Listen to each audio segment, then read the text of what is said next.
বিসমিল্লাহির রহমানির রহিম।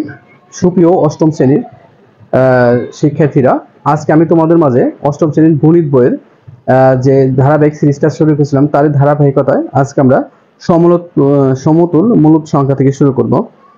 আজকে আমরা 30 পেজ থেকে শুরু করব। কেমন? তাহলে চলো আর কথা না বাড়িয়ে আমরা শুরু করি। আর যারা আমার চ্যানেলটা এখনো সাবস্ক্রাইব করে নাই অবশ্যই চ্যানেলটি সাবস্ক্রাইব করবা, এবং যারা চ্যানেল সাবস্ক্রাইব করেছো তাদের অসংখ্য ধন্যবাদ। তো চলো আজ কথা না বাড়িয়ে আমরা শুরু করি। কেমন? এখানে দেখো, আমরা পূর্বের শ্রেণীতে ধনাত্মক ভগ্ন অংশের সমতুলতা নিয়ে আলোচনা করেছি। এখানে আমরা ধনাত্মক এবং ঋণাত্মক উভয় ভগ্ন অংশের সমতুল নিয়ে আলোচনা করব। চলো এবার নিচের মূলদ সংখ্যাগুলোর দিকে লক্ষ্য করি। এখন দেখো, এখানে যে মূলদ সংখ্যাগুলো তোমাদের দেওয়া আছে সেই মূলদ সংখ্যাগুলো এখানে দেখো মূলদ সংখ্যাটা কি। এখানে দেখো মূলদ সংখ্যাগুলো দেখো, এখন দেখো 4 ভাগের 3 ভাগ, এখানে 8 ভাগের 6 ভাগ, এখানে 100 ভাগের এত ভাগ। এখন দেখো এইটা এইটা আমাদের মূল সংখ্যা। এটার সাথে দেখো যদি তুমি উভয় পক্ষের সাথে এটার সাথে যদি 2 গুণ করো, এটার সাথে যদি 2 গুণ করো তাহলে সমতুল হয়ে যাচ্ছে। আবার দেখো এটার ভাগ করে এত বানানো হয়েছে, তার মানে কি দেখো এটার আবার এটা এইভাবেই চলে আসবে। এখানে যদি তুমি এটা উঠাও তাহলে উপর থাকবে 75, আর এই যে দশমিক লিখে 1 আর দুইটা লিখে 0, সে ঠিক আছে। এভাবে দেখো এটি এইভাবে করা হয়েছে। আর 3 গুণ 6 4 গুণ 8 এই সমতল ভগ্নাংশগুলো এভাবেই করা হয়। তারপর দেখো এখানে সংখ্যা কি আলাদা? সাধারণ ভগ্নাংশের আর দশমিক ভগ্নাংশের ধারণা ব্যবহার করে যাচাই করে দেখো। তো তোমাদের তো দেখো, তো আমরা জানি একটি বুদ্ধি আছে। দেখো মূলদ দুটি মূলদ সংখ্যা a আর b, দেখো b এর a এবং d এর c, অর্থাৎ এটা দেখো এইভাবে লেখা যায় এত সমান সমান এত। যদি এইটার সমান সমান কত হয়, এইটা দেখো এটা ক্রস গুণ করো ad আর আসছে bc, বুঝতে পারছো? এই ad এটার সাথে কি আসছে bc, তাহলে কি দুইটা কি হইতাছে, দুইটা মিলে bc আসছে।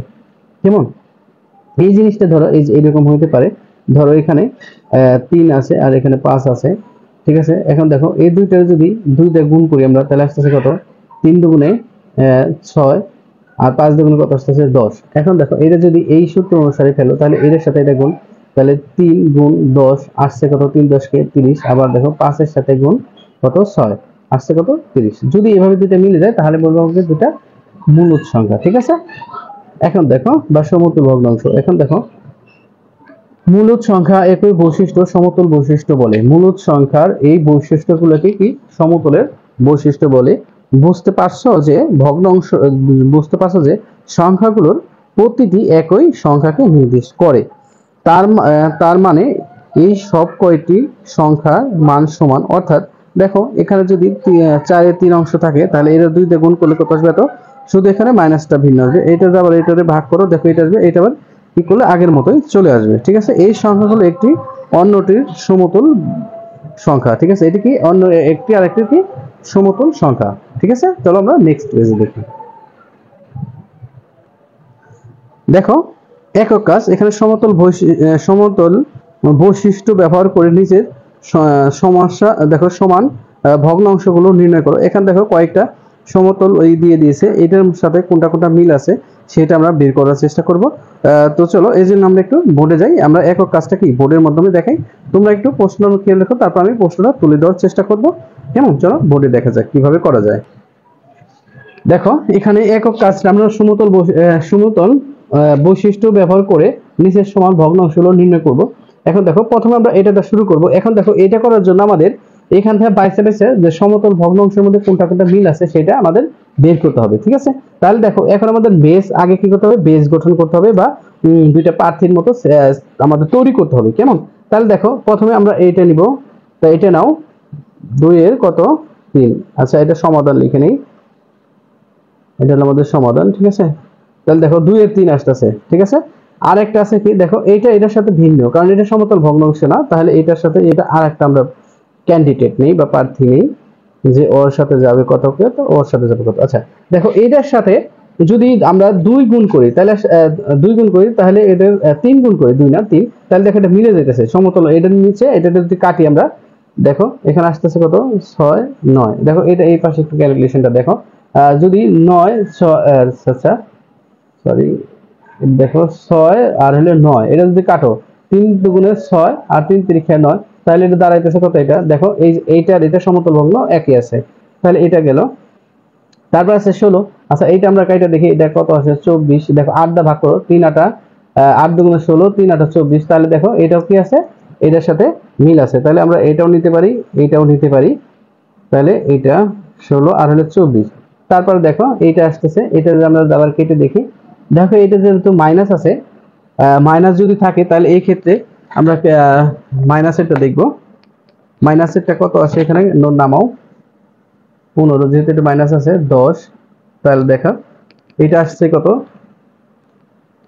5 3 আর হলে কত 2, তাহলে মাইনাস কত আসতেছে 3/2। তাহলে দেখো এইটা এটা ভগ্নাংশ, এইটার সাথে এই গ্রুপের এটা 15, এই যে মাইনাস আছে এখানে 10 দাও সমান সমান। আবার এইটা যদি আমরা কাটি তাহলে আরেকটা আছে কত, এখানে দেখো 5 আর এখানে কত আছে 15, মাইনাস এটা যদি কাটো 1 আর হলে আসতেছে কত 3। ঠিক আছে, তাহলে দেখো যদি এটা আসে, কিন্তু এটা কিন্তু আমাদের আসতেছে, তাই এটা ও এককভাবে কি একটা আছে, ওর কোনো নাই, সমতল ভগ্নাংশ নাই। ঠিক আছে, ও ভিন্ন আলাদা। তাহলে দেখো আমরা বলতে পারি এই তিনটা কি একটা সমতল ভগ্নাংশ, আর এই দুইটা কি আলাদা সমতল ভগ্নাংশ। তোমরা কি জিনিসটা বুঝতে পারছো? আমার মনে হয় তোমরা জিনিসটা বুঝতে পেরেছো। ঠিক আছে, তাহলে দেখো এই যেভাবে ক্যালকুলেশন করা, তোমরা যদি দেখো যে এইটা এইটা বা এইটা এক আসছে, তাহলে ওইটা ওইটার সাথে মিলবে। আবার যদি এইটার সাথে দেখো এটা আসছে, আবার এটার সাথে তাহলে এটা, যেহেতু এটার সাথে কোনো ক্যান্ডিডেটের মধ্যে মিলতেছে না, তাই আমরা সমতল এই করতে পারতেছি না। ঠিক আছে, এই বৈশিষ্ট্যগুলো নিয়ে আমরা এই অঙ্কগুলো করতে পারি। কেমন? তাহলে চলো দেখি তারপরে কি বলা হচ্ছে। তারপর দেখো একটি মূলদ সংখ্যার দেখো অসংখ্যা, একটা মূলদ সংখ্যার অসংখ্য সমতল মূলদ সংখ্যা পাওয়া যায়। লব ও হরকে দেখো, লব আর হর উভয়কে জিরো ব্যতীত অন্য যে কোনো সংখ্যা দিয়ে গুণ করা যাবে, কিন্তু সবসময় মাথায় রাখবা জিরো দিয়ে গুণ করা যাবে না, সংখ্যা দিয়ে গুণ করে সমতল মূলদ সংখ্যা পাওয়া যায়, তাই না? মূলদ সংখ্যা পাওয়া যায়, মনে রাখবা যে কোনো মূলদ সংখ্যা। দেখো যেমনি a/b এর জন্য এখানে দেখো উভয় পক্ষ আমরা যদি x দিয়ে গুণ করি, ঠিক আছে, x দিয়ে গুণ করা যাবে তাহলে এটা হবে, কিন্তু এখানে দেখো x ইকুয়াল কখনো কি হবে না, জিরো হবে না, মাথায় রাখবা। তারপর দেখো আবার মাইনাস দিয়ে যদি এটা গুণ করো, দেখো মাইনাস এটা দিয়ে গুণ করতে পারো, মাইনাস এখানে ব্যবহার করতে পারো, ব্যবহার করতে পারো। যেখানে তুমি মাইনাস ব্যবহার করো সেটা কি হবে, তোমার সামনে বসাইলে সুন্দর হয়, তুমি যেখানে খুশি বসাইতে পারো, সেটা সামনেই বোঝাবে। ঠিক আছে, এই বৈশিষ্ট্য মূলদ সংখ্যার দেখো মূলদ সংখ্যার মৌলিক বৈশিষ্ট্য বলে। সুতরাং প্রতিটি মূলদ সংখ্যার অসীম সংখ্যা বা সমতল মূলদ সংখ্যা রয়েছে। ঠিক আছে, এখানে দেখো আমাদের পূর্বে না এই যে আরেকটা এটা দেওয়া আছে, এটা আমরা ওইখানেও দেখেছি যে এটা দেখো, এটা দুই দ্বারা গুণ করে 3 দুগুণ 4, এটা 2 দ্বারা গুণ করে 4 দুগুণ 8, আবার এটার ভাগ করে এরকমই আসবে। ঠিক আছে, এটা সবগুলোই সমতল ভগ্নাংশের উদাহরণ। এখন তারপর দেখো এই সংখ্যাগুলো আরেকটি বৈশিষ্ট্য হচ্ছে এগুলোর পাশাপাশি ঋণাত্মক চিহ্ন আছে, পাশাপাশি কি আছে, ঋণাত্মক চিহ্ন আছে। আর তার মান এই সংখ্যাগুলোর ঋণাত্মক এবং মূলদ সংখ্যা, অর্থাৎ ঋণাত্মক মূলদ সংখ্যা হবে। এটা কি হবে, তোমার ঋণাত্মক মূলদ সংখ্যা হবে। মূলদ সংখ্যার মৌলিক বৈশিষ্ট্য ব্যবহার করে আমরা আমাদের সাধারণ ভগ্নাংশকে সরল ভগ্নাংশ করতে পারি। সাধারণ ভগ্নাংশ আমরা কি করতে পারি, সরল ভগ্নাংশ করতে পারি। এক্ষেত্রে হর ও লব উভয়কেই মৌলিক সংখ্যার উৎপাদকে বিশ্লেষণ করে মূলদ সংখ্যার বৈশিষ্ট্য ব্যবহার করা যেতে পারে। দেখো এই যেখানে 36 আর 30 এখানে কিভাবে ভাঙাইছে, দেখো 5 দুগুণ 3 5 15, 15 দুগুণ 30, আবার এখানে তোমার 3 3 9 9 2 18 দুগুণ 36। দেখো 2 2 কেটেছে, 3 3 কাটছে। ঠিক আছে, তাহলে নিচে রয়েছে 2 আর 3, 3 দুগুণ 6 আর উপরে 5 রয়েছে। ঠিক আছে, এইভাবে কি করছে, এটা করা হয়েছে। দেখো তাহলে এখানে কি বলছে, সবসময় মাথায় রাখবা যে মূলদ সংখ্যার বৈশিষ্ট্য ব্যবহার করে আমরা সাধারণ ভগ্নাংশকে সরল ভগ্নাংশে রূপান্তরিত করতে পারি। কেমন? তাহলে দেখো এখানে আবার আরেকটা একক কাজ দিছে, দেখো একক কাজটা একটু খেয়াল করো। মৌলিক বৈশিষ্ট্য ব্যবহার করে নিচের ভগ্নাংশগুলো সরল করে এতকে আমরা কি করব, সরল ভগ্নাংশে প্রকাশ করব। সেটা কিভাবে প্রকাশ করব তোমরা অবশ্যই এখন দেখতে পারবা। সরল ভগ্নাংশ বলতে এখানে যে ভিত্তি, সমতল ভগ্নাংশ যে ভিত্তিটা বের করা হয়েছে সেটা বলছে। তাহলে তোমরা এটা একটু ভালো করে দেখো, আমি এটা বোর্ডে তুলে করে দেই। কেমন? এখানে দেখো আমরা সরল মুনাফা, দেখো তাহলে আমরা সরল মুনাফা শুরু করে দিই। এখানে একটু দেখো, আমরা একটা একটা শুরু করি। এটা দেখো, এটা কিভাবে আমরা শুরু করব, এটা সমাধান আমরা দেখে নেই। দেখো এখানে কত আছে, উপরে আছে তোমার 12, এখানে আছে 12। তাহলে দেখো এটা যদি আমরা ভাঙাই, তাহলে এখানে আমরা ভাঙাই নেই। দেখো এখানে আমরা এখানে একটা ক্যালকুলেশন করে নিই, 12 এর কতটা ভাঙা যায়, 2 দিয়ে ভাঙলে 6 2 3, তাহলে আসতেছে কত 2 গুণ 2 গুণ 3, আর 32 যদি তুমি ভাঙাও আস্তে আস্তে কত 2 16 2 8 2 4 2 2 1 2 3 4 5, 2 2 4 4 2 8 8 2 16 16 2 32, তাহলে এখানে 2 আসছে কয়টা? 5টা। ভাঙাটা অবশ্যই তোমরা বুঝতে পারছো। দেখো তাহলে এখন আমরা কি কাটবো, এটা কাটো এটা কাটো এটা কাটো এটা কাটো, তাহলে উপরে থাকতেছে কত? শুধু 3, আর এখানে 3 দুগুণে 2 দুগুণ 4 4 দুগুণে 8, এই যেটা দিলে তোমার কি সরল ভগ্নাংশ। ঠিক আছে, তারপরটা আসো, তারপরটা যদি এটা আসো দেখো, তারপরটা মাইনাস 63 আর হলো এখানে 42, তাহলে দেখো 63 আর 42টা যদি আমরা কাউন্ট করি তাহলে দেখো এখানে আসতেছে কত? 63, এখানে আসতেছে তোমার 7, আচ্ছা 63 এখানে 7 নং 63, এখানে 3 দিয়ে দাও, 3 তিরিখা না, তাহলে আসতেছে 3 গুণ 3, এখানে দেখো মাইনাস চিহ্ন আছে, গুণ 7, আর এখানে 42 টা ভাগ করো 14 7, তাহলে আসতেছে 2 গুণ 2 গুণ 7। ঠিক আছে, তাহলে এখানে দেখো আচ্ছা 14 21 দুগুণে 42, আচ্ছা 3 14 42, না একটু নিচে নিচে এটা দেখো, যদি এটা আমরা করি 42 রে, তাহলে দেখো 2 21 দুগুণে 42, 3 3 7 3 9 27, আচ্ছা তাহলে এখানে আসবে 3 আসবে আমাদের একটা। তাহলে দেখো এটা কাটা এটা কাটা এটা কাটা এটা কাটা, তাহলে থাকতেছে কত উপরে? এত এত। ঠিক আছে, তারপর দেখো এখন আমরা 36 আছে, যদি আমরা 36 এ ভাঙাই 109, হ্যাঁ তাহলে এখানে দেখো 36 এ কাটলে কত আসে? 36 এর তুমি যদি ক্যালকুলেশন করো তাহলে 2 দিয়ে দাও, 18 দুগুণ 36, 2 9 দুগুণ 18, 3 3 তিরিখা 9, তাহলে এটা কত? 2 গুণ 2 গুণ 3 গুণ 3। ঠিক আছে, আর এই দেখো 109 রে কি ভাঙানো যায়? 109 রে ভাঙানো যায় না, কারণ এটা মৌলিক সংখ্যা, তাই দেখো এটা ভাঙানোর সত্যই কি নামবে? যা আছে তাই নামবে। তাহলে কত আসতেছে? 36 আর এখানে 109। ঠিক আছে, এটা কি এভাবে সরল রাখা যায়, তোমরা অবশ্যই বুঝতে পারছো। এখন দেখো তাহলে এখানে আছে কোনটা? আমরা এখানে এইটা নামাই, একটু খেয়াল করো, এখানে যদি আমরা এটা করি তাহলে আসতেছে কত? 106, আর এখানে কত? এত। দেখো এটারে যদি আমরা ক্যালকুলেশন করি, এটা ক্যালকুলেশন করলে আসতেছে কত? 106 রে তুমি যদি ভাঙাও তাহলে প্রথমে কত দাও? যেহেতু জোড় সংখ্যা প্রথমে 2 দিয়ে দাও, 106 রে যদি 2 দিয়ে দাও তাহলে আসতেছে কত? 53। দেখো 53 মৌলিক সংখ্যা, তাই এটা ভাঙানো যায় না, তাই তোমরা এখানে লিখতে পারো কত? 2 গুণ 53, তাই না? আবার দেখো 159, এটা যদি তুমি ভাঙাও তাহলে এটা কতটা যায়? এটা দেখো 3 দিয়ে যায়, 3 5 15, 3 তিরিখা 9, তাহলে এটাও দেখো 3 গুণ 53, এটা যায় না। তাহলে দেখো এখানে 53 53 কাটা যায়, তাহলে উপরে থাকতেছে কত? 2, আর নিচে থাকতেছে কত? 3, তাহলে এটা এটারই। আচ্ছা এখন আছে কোনটা? দেখো আছে এটা -75, এখন দেখো এটা যদি আমরা নিই মাইনাস উপরে 170, আর এটা ঠিক আছে। দেখো এটা এখন দেখো তাহলে এটা যদি আমরা ভাঙাই 75 এ যদি আমরা ভাগ করি তাহলে 75 এ কত আসবে? একটু ভালো করে দেখো, 75 এ যদি দাও তুমি এখানে 3 দিয়ে যায়, 3 দিয়ে তুমি যদি দাও 3 পজিশন 3 পজিশন কত?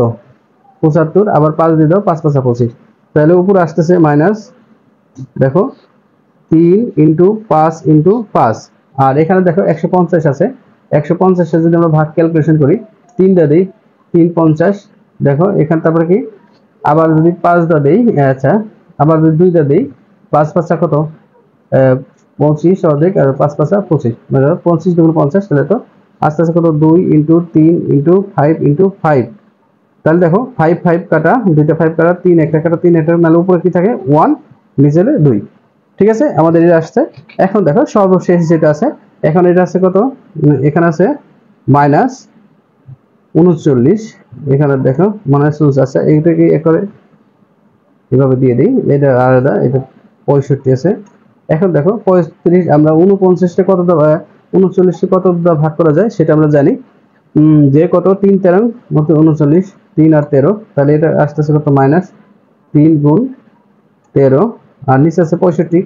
এখন দেখো তোমরা 65 রে ভাগ করো, যদি 65 রে ভাগ করো তাহলে এটা কত হয়? 5 দিয়ে দাও, 5 13 65, দেখো দুইটাই মৌলিক সংখ্যা তাই আর যায় না, তাই 5 গুণ এখানে 13, এখানে 13 আর 13 কেটে দাও, তাহলে থাকতেছে -3 এত। দেখো এইটি হলো এটার সরল সংখ্যা। ঠিক আছে, আশা করি তোমরা এটা বুঝতে পারছো। যদিও এটা কি হয়েছে তোমরা এই ক্যালকুলেশনগুলো একটু দেখে নিও। তোমরা যদি ধারাবাহিকভাবে দেখো তাহলে বুঝতে পারবা, ঠিক আছে? এলোমেলো করে ফেলো না আবার, ঠিক আছে?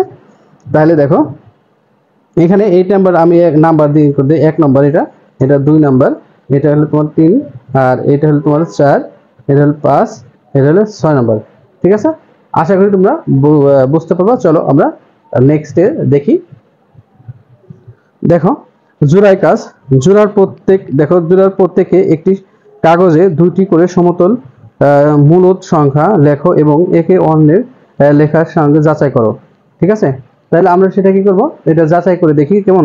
তাহলে বলছে ভালো করে দেখো, জোড়ায় প্রত্যেককে একটি কাগজে 2টি করে সমতল মূলদ সংখ্যা লিখো এবং একে অন্যের লেখা যাচাই করো। দেখো এই লেখাটা আমরা যাচাই করব কেমন, এর জন্য আমরা একটু বোর্ড ব্যবহার করব। চলো বোর্ডে যাই দেখি।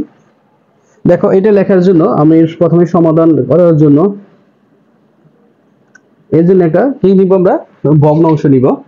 সেটা দেখো যদি আমরা এইটা নেই, এখন দেখো এটার আমরা যদি সমতল ভগ্নাংশ করি, যদি আমরা এটা 3 দিয়ে গুণ করি, তাহলে দেখো 3 5 15, আর এখানে আছে কত 3 7 21, ঠিক আছে? এটা আছে। দেখো এখন যদি আমরা এটা যাচাই করতে যাই, যাচাই, দেখো যাচাই করতে হলে প্রথম ভগ্নাংশের এর সূত্রটা মনে রাখো, প্রথম ভগ্নাংশের লব, তাহলে প্রথম ভগ্নাংশের লব ইনটু দ্বিতীয় ভগ্নাংশের কি হর, এটা গুণ হবে।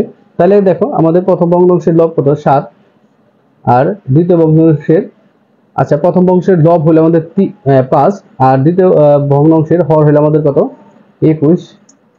তাহলে হচ্ছে কত 5 আছে 5, 5 দুগুণ 10, 1, ঠিক আছে? আবার তোমার দেখো প্রথম ভগ্নাংশের হর ইনটু দ্বিতীয় ভগ্নাংশের লব, তাহলে দেখো প্রথম ভগ্নাংশের হর কত 7 এবং এত এত, দেখো 5 7 35, 7 8 7 এত। তাহলে দেখো এইটা যখন মিলে যাবে তাহলে তোমার মনে করবা কি হয়েছে, অঙ্কটা সঠিক আছে এবং কি তোমার সমতল ভগ্ন যাচাই আছে। তাহলে জোড়ার প্রত্যেকে একটি কাগজে 2টি করে সমতল ভগ্নাংশ লেখো এবং একে অন্যের লেখার সাথে যাচাই করো। দেখো প্রথম আমরা কি করছি, এটা কি করছি লিখছি, প্রথমে এটা লিখছি, এটা লেখার পরে এটার সাথে আমরা 3 গুণ করছি। দেখো এটার সাথে যদি 3 গুণ করো, এটার সাথে গুণ করো, 3 × 15, 3 7 কত 21 চলে আসছে। এখন দেখো এইটা আমাদের কি সঠিক হয়েছে কিনা সেটা আমরা যাচাই করব, ঠিক আছে? তাহলে দেখো এটা যাচাই করার নিয়ম হলে প্রথম ভগ্নাংশের লব এবং দ্বিতীয় ভগ্নাংশের হর গুণ করবা। দেখো আবার প্রথম ভগ্নাংশের হর দ্বিতীয় ভগ্নাংশের লব গুণ করার পরে দেখো দুইটা রেজাল্ট যদি একই আসে তাহলে তুমি মনে করবা তোমার কি এটা হয়েছে। তো আজকের মতো আর ক্লাসটা দীর্ঘায়িত করছি না, তোমরা অবশ্যই ক্লাসটা মনোযোগ সহকারে দেখবা এবং কি আমার চ্যানেলটা সাবস্ক্রাইব করো। কেমন, ভালো থেকো, আল্লাহ হাফেজ।